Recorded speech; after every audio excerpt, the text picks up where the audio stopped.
এই তিনটি সাবধানতা নামাজের ব্যাপারে আমাদের বোনদেরকে আমি বিশেষভাবে করলাম। অনেক মহিলারা আছেন সারা জীবন নামাজ পড়েছেন কিন্তু তাদের নামাজ হয় নাই। যে অনেক বোনরা আছেন রাত বিরাত পর্যন্ত, এটা শুধু এই অঞ্চলে নয় সারা দেশে এই রোগ, যে রাত গভীর রাত পর্যন্ত মোবাইলে টিপাটিপি টেলিভিশন দেখা দেখি এগুলা করতে করতে আমাদের রাতের বড় অংশ কেটে যায়। ফজরের নামাজ পড়া হয় না, সন্তানদের পড়তে দেই না, নিজেরা পড়তে পারি না। অনেকে 7টা 8টা বাজে 9টা বাজে ঘুম থেকে উঠেন। আমার বোনেরা আমার, আল্লাহ রাব্বুল আলামিনের কাছে এই নামাজগুলোর জন্য হিসাবদিহি করতে হবে। দুনিয়া চিরকাল থাকার জায়গা না বোনেরা আমার। এই সম্পদ, এই টাকা পয়সা এগুলা কোলে নিয়ে, এগুলোকে আগলে নিয়ে, এগুলোকে বুকে জড়িয়ে নিয়ে আপনি সারা জীবন থাকতে পারবেন না। বিশ্বাস করুন, আল্লাহ রাব্বুল আলামিনের কাছে আমাদের সবাইকে যেতে হবে। ইন্না লিল্লাহ, নিশ্চয় আমরা সবাই আল্লাহর সৃষ্টি, ওয়া ইন্না ইলাইহি রাজিউন, আর আমাদের সবাইকে আল্লাহর কাছেই ফিরে যেতে হবে। যেহেতু আল্লাহর কাছেই ফিরে যেতে হবে, অতএব আসুন আমরা 5 ওয়াক্ত নামাজের ব্যাপারে ইহতিমাম করি, এর ব্যাপারে গুরুত্ব আরোপ করি। আমরা 5 ওয়াক্ত নামাজকে যথাযথভাবে পড়ার চেষ্টা করি এবং আল্লাহর ভয় অন্তরে জাগ্রত করি। দেখুন, যার এখন যে বয়স আছে, যার বয়স এখন 30 হয়েছে, তিনি চিন্তা করুন আপনার জীবনের মূল সময়টা এখন পার হয়ে যাচ্ছে। মূল সময়টা পার হয়ে যাচ্ছে। আর 10 বছর পর 40 পার হওয়ার পর আপনি চাইলে অনেক ইবাদত করতে পারবেন না, আপনি চাইলে অনেক নেক আমল করতে পারবেন না। শরীরটা দুর্বল হয়ে আসবে, শরীরে নানা রকমের রোগ ব্যাধি শুরু হবে, ওজুটা ধরে রাখতে পারবেন না, ঝিমানি আসবে, নানান রকমের অসুবিধা তৈরি হবে। ইবাদতের সময় কিন্তু চলে যাচ্ছে, তখন চোখের পানি ফেলবেন, আফসোস করবেন, কিন্তু ইবাদত আর করতে পারবেন না।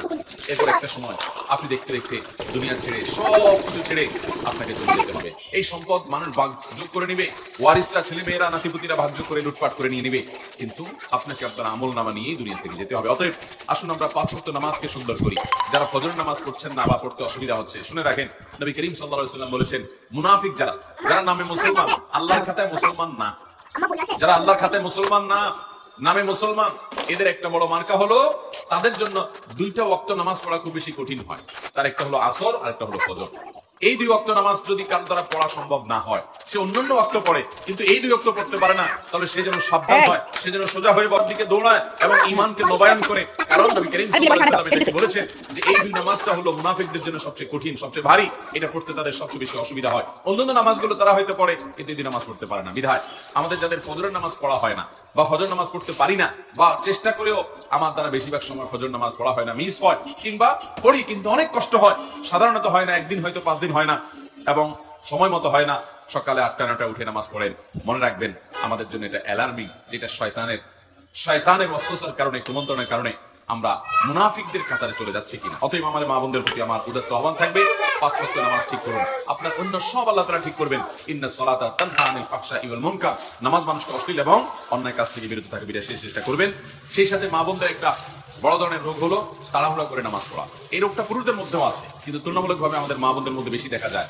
লম্বা সময় নিয়ে খুব ধীরে স্থিরতার সাথে সূরা ফাতিহা পড়বেন, এরপরে সুন্দর করে বিসমিল্লাহির রহমানির রহিম পড়ে একটা সূরা মিলাবেন আস্তে আস্তে, এরপরে আল্লাহু আকবার বলে শ্রদ্ধার সাথে, আল্লাহ সবচেয়ে বড়, আল্লাহ সবচেয়ে মহান, অন্য কোনো চিন্তা যেন মাথায় না আসে, এটি ভেবে এরপরে রুকুতে যাবেন।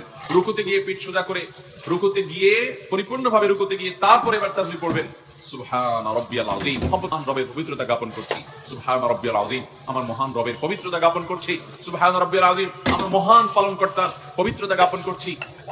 এভাবে আস্তে আস্তে তাসবিহ নিবেদন করে আস্তে আস্তে আবার রুকু থেকে উঠে সোজা হয়ে দাঁড়াবেন টান টান হয়ে, এরপর আবার আস্তে আস্তে আপনি আল্লাহু আকবার বলে সিজদায় যাবেন, খুব ধীরে ধীরে সিজদায় গিয়ে লম্বা সময় নিয়ে যত বেশি সময় দিতে পারেন তত ভালো, তত বেশি আপনার নামাজ সুন্দর হবে। সুবহান রাব্বিয়াল আ'লা আস্তে আস্তে পড়েন, তাড়াহুড়া না। এরপর আবার সুবহান রাব্বিয়াল আ'লা, আবার একটু সময় নিয়ে সুবহান রাব্বিয়াল আ'লা, আমার সর্বোচ্চ সর্বমহান আল্লাহ রাব্বুল আলামিন, রব যিনি আমার পালনকর্তা, যার হাতে আমার জীবন মরণ রিজিক সবকিছু, তার জন্য পবিত্রতা জ্ঞাপন করছি। এভাবে তাসবিহ পেশ করে এরপরে আস্তে আস্তে আল্লাহু আকবার বলে বসেন, বসে আবার দোয়া পড়েন, রব্বিগফিরলি ওয়ারহামনি ওয়াহদিনি ওয়াআফিনি ওয়ারফানি ওয়াজবুরনি ওয়ারযুকনি। আপনি দোয়াগুলো আস্তে আস্তে পড়েন, এরপরে আবার সিজদা যান, এইভাবে ধীরে স্থিরতার সাথে নামাজ পড়েন। আমাদের মা বোনদের বেশিরভাগই নামাজ পড়েন কিন্তু হুলস্থুল করে, যারা নামাজ পড়েন দেখা যায় খুব তাড়াহুড়া করে নামাজ পড়েন। মনে রাখবেন, তাড়াহুড়া করে যে নামাজ পড়েন নবী করিম সাল্লাল্লাহু আলাইহি ওয়াসাল্লাম বলেছেন সে হলো সবচেয়ে নিকৃষ্ট চোর, কারণ রুকু সিজদা সে চুরি করে এমন ভাবে দেয় মনে হয় যে সে ফাঁকি দিতে চাচ্ছে, তাড়াহুড়া করে কোনো রকম পার করে চলে যেতে চাচ্ছে। এই জন্য নবী সাল্লাল্লাহু আলাইহি ওয়াসাল্লাম বলেছেন সবচেয়ে নিকৃষ্ট চোর হলো এই রুকু সিজদা যে চুরি করে সেই মহিলা। ঠিক একইভাবে সে পুরুষ বা মহিলা যেই হোক, ঠিক একইভাবে কোন হাদিসে আসছে যে কিছু মানুষ তাড়াহুড়া করে নামাজ পড়ে, নামাজের ভিতরে মনোযোগ নাই, দ্রুততার সাথে নামাজ শেষ করে অন্য সব কাজ খুব ঠান্ডা মাথায়, টেলিভিশনটা খুব ধীরে স্থিরতার সাথে দেখেন, হ্যাঁ, নিজের স্বামীর সাথে কথাটা খুব ঠান্ডা মাথায় করেন, আলাপ সালাপটা খুব ধীরে ধীরে করেন, অন্য সব কাজ খাওয়ার সময় খুব মজা করে রসিয়ে রসিয়ে চিবিয়ে চিবিয়ে ভালো করে খান, কিন্তু নামাজ পড়ার সময় আপনি তাড়াহুড়া করেন, আল্লাহর কাছে কি জবাবদিহি করবেন? এই নামাজ, যে নামাজের হক আদায় করা হয় না, এই নামাজটা কোনো কোনো ক্ষেত্রে আল্লাহ পর্যন্ত পৌঁছবে না। এটা ময়লা ময়লা কাপড় চোপড় যেরকম পেঁচিয়ে নিক্ষেপ করা হয়, এরকম নামাজের মুখের দিকে নিক্ষেপ করা হতে পারে।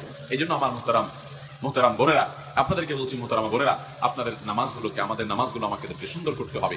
খুব ধীরে ধীরে নামাজ পড়বেন এবং লম্বা কেরাতে, লম্বা রুকুতে, লম্বা সিজদাতে নামাজ পড়বেন। তাড়াহুড়া করবেন না, আল্লাহর মহব্বতের সাথে নামাজ পড়বেন এবং সময় মতো নামাজ পড়বেন। আমাদের মা বোনদের একটা বড় ত্রুটি হলো যে বেশিরভাগ মা বোনরা গৃহস্থলী কাজ কারণে ব্যস্ত থাকার কারণে জোহরের নামাজটা প্রায় আসরের কাছাকাছি দেয়া পড়ে।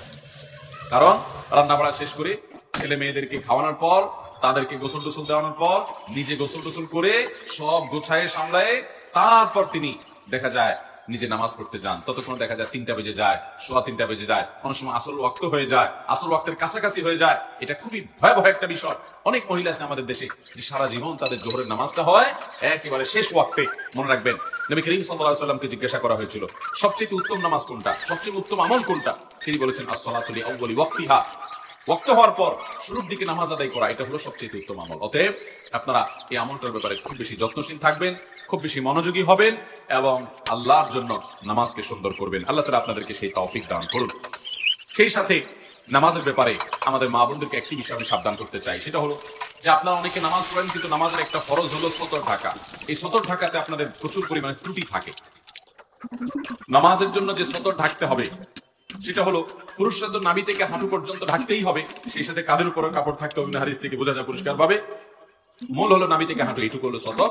পাশাপাশি কাঁধের উপর রাখাটা পুরুষদের জন্য আপনার কর্তব্য, কিন্তু মূল সতরের বাইরে।